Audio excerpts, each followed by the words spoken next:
राघव चड्ढा जो कल तक बीजेपी को अनपढ़ गुंडों की पार्टी बोल रहे थे। और मेरा ये मानना है कि बीजेपी एक गुंडों की पार्टी है, अनपढ़ गुंडों की पार्टी है। वो सिर्फ गुंडागर्दी करते हैं और पेट्रनेज देते हैं गुंडों को। आज वही उनकी पार्टी ज्वाइन कर चुके हैं। तो क्या सिर्फ ये एक चेंज है या फिर एजेंसीज का डर? डरा धमकाकर विधायकों को और सांसदों को हॉर्स ट्रेड किया जाता है, उन्हें एक पार्टी से दूसरी पार्टी में शिफ्ट होने के लिए मजबूर किया जाता है। तो क्या वो सब एक नाटक था जो राघव चड्ढा ने सोशल मीडिया पर लोगों के मुद्दे उठाए? आपने कितने सारे उनके वायरल रील्स देखे होंगे। क्या जनता को बेवकूफ बनाया गया? जो राघव चड्ढा आपके पार्टी में थे, आज वही प्रेस कॉन्फ्रेंस में बोल रहे हैं कि वो आपके गुनाहों में शामिल नहीं होना चाहते हैं। वो आम आदमी पार्टी आज पूरी तरीके से अपने सिद्धांतों से, अपने कोर मॉरल और वैल्यूज से। लेकिन सवाल ये है कि जो आप पार्टी में मॉरल्स और सिद्धांत खत्म हो गए, वो अचानक से बीजेपी में कहां से आ गए?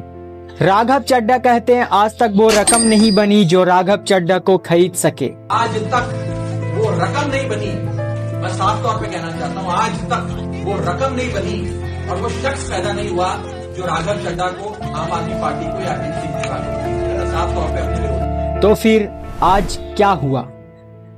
हम ये सब होते हुए देखते हैं तो हमें ये लगता है कि अंत में मकसद एक ही है, और मकसद एक है कि इस देश को विपक्ष मुक्त कर दो, इंडिया को ऑपोजिशन लेस कर दो। क्या ये परिवर्तन है या फिर ईडी का डर?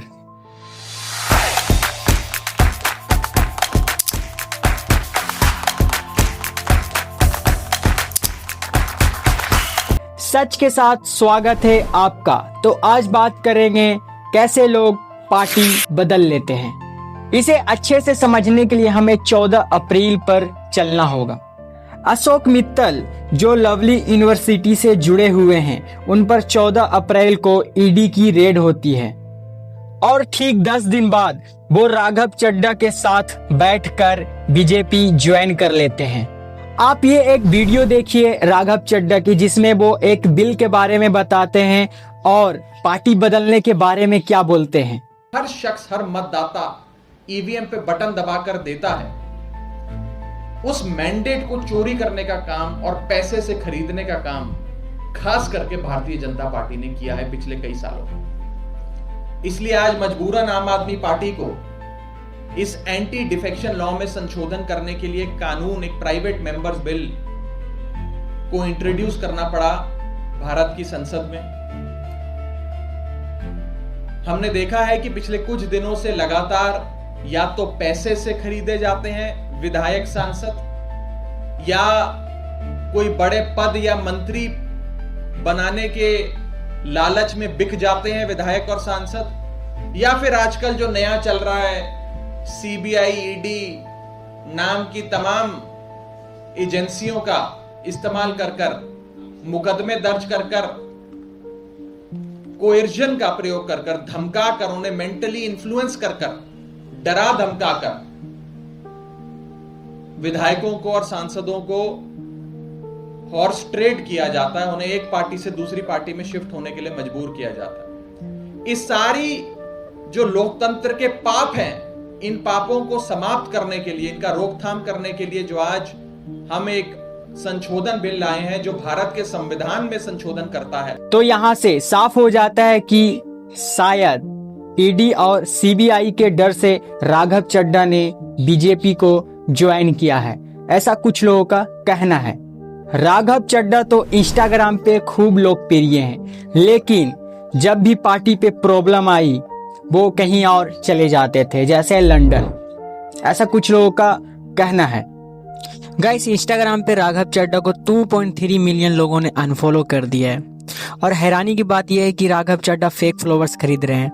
आप यहाँ प्रोफाइल पे आकर के देख सकते हो, यहाँ पे इतने सारे अकाउंट में प्रोफाइल नहीं है और यहाँ पे क्लिक करके देखोगे अबाउट में तो ये सारे अकाउंट्स जो है अप्रैल में ही बने हैं। राघव चड्ढा कह रहे हैं कि लोग उन्हें बीजेपी ज्वाइन करने के लिए बेस्ट विशेस दे रहे हैं। पिछले 3 दिनों से आप सबके बहुत मैसेजेस आ रहे हैं आप में से ज्यादातर लोग मुझे बेस्ट विशेस दे रहे हैं, कंग्रेचुलेट कर रहे हैं। लेकिन यहाँ तो उल्टा ही हो रहा है, लोग अनफॉलो कर रहे हैं, लाखों लोग। राघव चड्ढा कहते हैं आज तक वो रकम नहीं बनी जो राघव चड्ढा को खरीद सके। आज तक वो रकम नहीं बनी, मैं साफ तौर पे कहना चाहता हूँ, आज तक वो रकम नहीं बनी और वो शख्स पैदा नहीं हुआ जो राघव चड्ढा को, आम आदमी पार्टी को या अरविंद केजरीवाल को खरीद, साफ तौर पे अपने विरोध। तो फिर आज क्या हुआ? हम ये सब होते हुए देखते हैं तो हमें ये लगता है कि अंत में मकसद एक ही है, और मकसद एक है कि इस देश को विपक्ष मुक्त कर दो, इंडिया को ऑपोजिशन लेस कर दो, इस देश को विपक्ष मुक्त कर दो। इन एजेंसियों का ऐसा राजनीतिक प्रयोग तो आजाद भारत के इतिहास में आज तक नहीं हुआ। इन एजेंसीज का उपयोग करके क्या डेमोक्रेसी को खत्म करने की कोशिश है? हम ये चीज बचपन से देखते आ रहे हैं मूवीज में कि कैसे नेताओं को अपने साइड ज्वाइन करवा लिया जाता है, लेकिन आज हम ये सब होते हुए देख रहे हैं।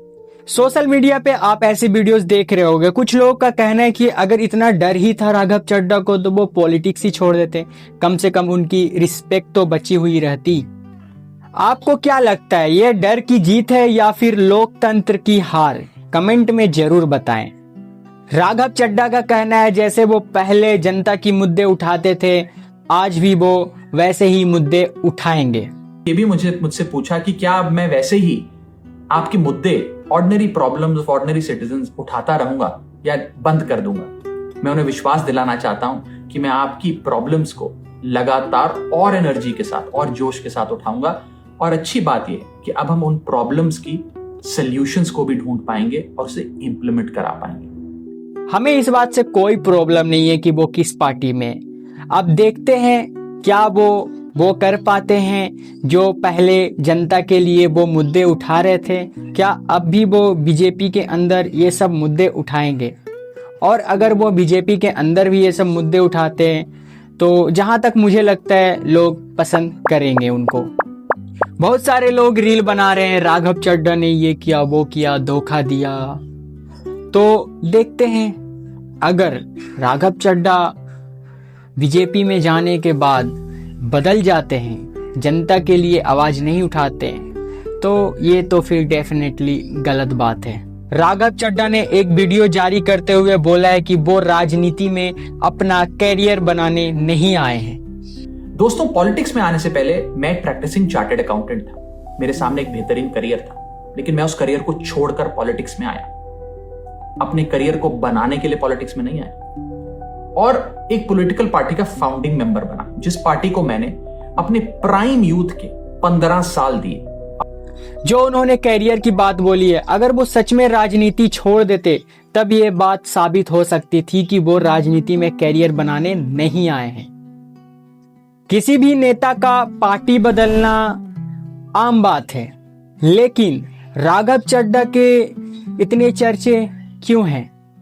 क्योंकि उन्होंने सोशल मीडिया पे जो लोगों के लिए किया है, आवाज उठाया है, लोगों के मुद्दे उठाए हैं, इन सब चीजों से लोग इन्फ्लुएंस हुए थे, उनसे प्रभावित हुए थे और उनका पार्टी बदलना लोग एक्सेप्ट नहीं कर पा रहे हैं। इसी वजह से राघव चड्ढा तो पार्टी बदले हैं, लेकिन अपने साथ कुछ और लोगों को लेकर गए हैं। ये मैंने अकेले ने नहीं, मेरे साथ 1 नहीं, 2 नहीं, 3 नहीं, 4 नहीं, 5 नहीं, 6 और सांसदों ने, यानी कि कुल 7 MPs ने यह फैसला लिया कि हम अपनी इस पॉलिटिकल पार्टी से रिश्ता तोड़ते हैं।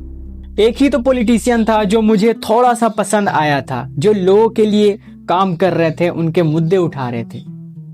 तो अब देखना यह है कि वो अभी भी मुद्दे उठाते हैं या फिर बीजेपी में जाने के बाद वो बदल जाते हैं।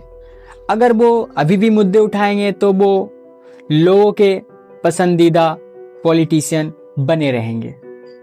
आपने अनिल कपूर की नायक मूवी तो देखी ही होगी। उसमें अगर सीएम अच्छे काम करता है तो उस पर कितना ज़्यादा प्रेशर आता है, कितना प्रॉब्लम आता है। तो देखो, अच्छे काम करने वालों पे ना हमेशा प्रॉब्लम, प्रेशर आता ही है। कुछ लोग टिके रहते हैं और कुछ लोग बदल जाते हैं। आप अगर इलेक्शन रिलेटेड वीडियो देखना पसंद करते हैं तो आप ये देख सकते हैं वेस्ट बंगाल के ऊपर एक वीडियो है। मिलते हैं नेक्स्ट वीडियो में। धन्यवाद।